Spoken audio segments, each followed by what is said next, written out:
Who are the Antifa? In recent weeks, law enforcement officers across the United States have faced the challenge of keeping the peace at a number of far-right rallies and demonstrations. Their task, to secure both safety and First Amendment rights, has been made more difficult not only by the white supremacists and other bigots who have shown up in Charlottesville, Berkeley and Boston, but also by a relatively small number of counter-protesters who engage in confrontational tactics, including violence, in their opposition to the right-wing extremists. Most recently, the August 27 anti-racist march in Berkeley, attended by thousands of peaceful counter-protesters, turned chaotic when a number of anarchists appeared and allegedly attacked several right-wing or pro-Trump attendees.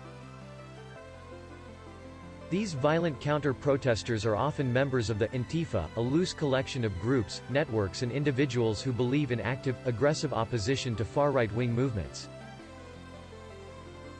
Their ideology is rooted in the assumption that the Nazi Party would never have been able to come to power in Germany if people had more aggressively fought them in the streets in the 1920s and 30s.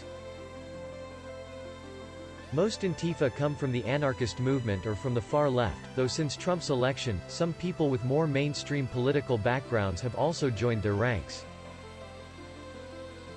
These Antifa sometimes use a logo with a double flag, usually in black and red. The Antifa movement began in the 1960s in Europe, and had reached the US by the end of the 1970s. Most people who show up to counter or oppose white supremacist public events are peaceful demonstrators, but when Antifa show up, as they frequently do, they can increase the chances that an event may turn violent.